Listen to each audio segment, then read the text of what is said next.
স্ত্রীর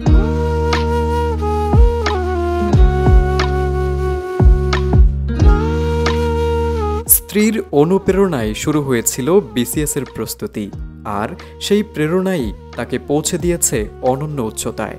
৪৪তম বিসিএসে প্রশাসন ক্যাডারে প্রথম হওয়া জামালপুরের ছেলে ফরহাদ হোসেন ২০১৪ ও ১৫ শিক্ষাবর্ষে ভর্তি হন মাওলানা ভাসানী বিজ্ঞান ও প্রযুক্তি বিশ্ববিদ্যালয়ের টেক্সটাইল ইঞ্জিনিয়ারিং বিভাগে। ছোটবেলা থেকেই মেধাবী ফরহাদ ২০১২ সালে কৈডোলা জাফর শাহী উচ্চ বিদ্যালয় থেকে এসএসসি পাশ করেন ও ২০১৪ সালে কৃষি বিশ্ববিদ্যালয় কলেজ থেকে এইচএসসি পাশ করেন। জামালপুর সদরের জাফরশাহী এলাকার কৃষক তোফাজ্জল হোসেন ও গৃহিণী হামিদা বেগম দম্পতির ২ ছেলে ও ১ মেয়ের মধ্যে ফরহাদ হোসেন দ্বিতীয়। ফরহাদ হোসেনের বড় ভাই ঢাকায় একটি তৈরি পোশাক কারখানায় চাকরি করেন। ছাত্রজীবন থেকেই ফরহাদ হোসেন লেখাপড়ার পাশাপাশি কৃষক বাবা তোফাজ্জল হোসেনকে কৃষিকাজে সহযোগিতা করতেন। ময়মনসিংহের বাংলাদেশ কৃষি বিশ্ববিদ্যালয় সংলগ্ন এলাকার মোহাম্মদ নাজমুল ইসলামের মেয়ে নুসরাত ই জান্নাত নীতির সঙ্গে বিবাহ বন্ধনে আবদ্ধ হয়ে সংসার জীবন শুরু করেন ফরহাদ। ফরহাদ বলেন, অনার্সের শেষ দিকে তার স্ত্রী নুসরাত কুরিয়ারে বিসিএস প্রিলিমিনারির বই পাঠান। তখন তার বিসিএস সম্পর্কে তেমন ধারণা ছিল না। বই খুলেই বুঝতে পারেন তিনি পারবেন। তখন থেকেই শুরু করেন বিসিএস এর প্রস্তুতি। আমার স্ত্রী সে আসলে আমাকে সবসময় বলতো যে তুমি আসলে এত ভালো স্টুডেন্ট, তাহলে তুমি হচ্ছে একটু বিসিএস এর তুমি ট্রাই করো। পরে ওই হচ্ছে আমাকে এক সেট করে বই আর কি আমাকে কিনে দেয়, কুরিয়ারে সেটা পাঠাই। আমি আসলে যখন ভার্সিটি যখন গ্রাজুয়েশন শেষ করলাম, তো তখন হচ্ছে আসলে আমার ওয়াইফ হচ্ছে আমাকে এক সেট প্রিলির বই হচ্ছে পাঠাইছিল কুরিয়ারে আর কি। তো তখন হচ্ছে আমি প্রশ্ন ব্যাংকগুলো দেখলাম যে আমি হচ্ছে ম্যাথ করলাম, আমি দেখি যে 15টার ভিতরে 14-15টা পারতেছি। আমি বেশিরভাগ টপিকগুলো আমার পরিচিত, আমি হচ্ছে 9-10 ইন্টারের সবসময় টিউশন করাইছি। বিসিএস এর পাশাপাশি ব্যাংক সহ অন্যান্য চাকরির প্রস্তুতিও নিয়েছেন তিনি। বর্তমানে তিনি বাংলাদেশ কৃষি ব্যাংকে কর্মরত। এর আগে ৪১তম ও ৪৩তম বিসিএসেও অংশ নিয়েছেন ফরহাদ।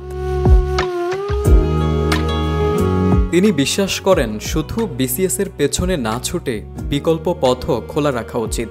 তিনি বলেন, বিসিএস দীর্ঘমেয়াদী একটি প্রক্রিয়া, তাই বিকল্প প্রস্তুতি না থাকলে হতাশা চলে আসে। তার পরিবার পাশে ছিল বলেই তিনি হতাশ হননি। আব্বা মা আমাদের অনেক কষ্টে মানুষ করেছে। আব্বা মা আসলে সবসময় আমাদের বলতো যে আসলে ভালোভাবে পড়াশোনা করে জীবনে ভালো কিছু করার, যেন তাদের নামটা উজ্জ্বল করতে পারি, কারণ ওনারা পড়াশোনা করতে পারে নাই। আমার আব্বা সবসময় চাইছে যে আমরা ভাই বোন যেন কেউই যেন ওনার মতো এত পরিশ্রম যেন না করতে হয় রোদে বৃষ্টিতে, সেজন্য আমাদের কষ্ট করে মানুষ করছে। তো আমি আসলে সবসময় এই যে বাপ মার যে ছবিটা আমার সবসময় চোখে ভাসতো আর কি। আমি আসলে জীবনে যখনই কখনো আটকায় যাইতাম, তখন আমার বাপ মার ছবি দেখতাম, কথা বলতাম, আমি আসলে অনেক সাহস পাইতাম। সবাইকে সাথে নিয়ে জীবনের বাকি সময় একসাথে থাকতে চাই। সামাজিক যোগাযোগ মাধ্যমে বেশি সক্রিয় না থাকার পেছনেও রয়েছে তার প্রস্তুতির লক্ষ্য। তিনি ২০২০ সাল থেকেই ফেসবুক ব্যবহার বন্ধ রেখেছেন। বিশ্ববিদ্যালয় জীবনে নিয়মিত টিউশনি করতেন ফরহাদ। নবম, দশম ও একাদশ, দ্বাদশ শ্রেণীর গণিত, পদার্থ, রসায়ন পড়াতে পড়াতে তার বিসিএস এর গণিত অংশে আলাদা প্রস্তুতির প্রয়োজন হয়নি। এই সাফল্যের পেছনে মা, বাবা, ভাই বোন, প্রতিবেশী, বিশ্ববিদ্যালয় জীবনের শিক্ষক, সহপাঠী ও কর্মক্ষেত্রের সহকর্মীদের নিরন্তর উৎসাহ, ভালোবাসা ও পাশে থাকার ভূমিকা ছিল অপরিসীম। প্রথম হয়েছেন আমাদের জাফরশাহী সরকারি প্রাথমিক বিদ্যালয়ের সাবেক শিক্ষার্থী মোহাম্মদ ফরহাদ হোসেন। আমরা তার সাফল্যে শিক্ষক হিসেবে এবং এলাকার সবাই গর্বিত। এদিকে স্বামীর এমন ফলাফলে খুশি স্ত্রী নুসরাত জান্নাত নীতি। আসলে ওর বিসিএস জার্নির প্রথম থেকে আমি ওর সাথে ছিলাম। তো প্রথম দিকে সব গল্পই কিন্তু প্রথমেই মানে কি বলবো, সব সাকসেসের গল্প থাকে না। সবসময় আমি ওকে একটা জিনিস বলতাম যে তুমি চেষ্টা করো, যেহেতু তোমার এখন হয়নি, হয়তোবা তুমি সামনে ভালো কিছু করবে, আল্লাহ হয়তোবা তোমার জন্য আরো ভালো কিছু প্ল্যান করে রাখছে। তো সে এগুলা এই চেষ্টা নিয়ে সে যখন মানে চালিয়ে যাচ্ছিল তার পড়ালেখাটা, তো এখন এই সাকসেসফুল বা এই রেজাল্ট আমাদের সবার জন্য আনন্দের। হয়তো ওই চেষ্টা, ওই ধৈর্যের জন্য সবকিছু সম্ভব হয়েছে। সন্তানের সাফল্যের খবরে খুশি ফরহাদের বাবা, মা সহ পুরো গ্রামবাসী। মানে ছেলে লেখাপড়া করেছে, আমি কৃষক, সাধারণ কৃষক। লেখাপড়ার ফাঁকে ফাঁকে ছেলে আমার সহযোগিতা করছে। এলাকায় পাচ্ছে যে ইনশাল্লাহ সব ধন্যবাদ জানাইছে। আমার ছেলেরে লেখাপড়া করাইছি, কষ্ট করে লেখাপড়া করাইছি, অনেকের দোয়ায়ে অনেকের দোয়া চাই।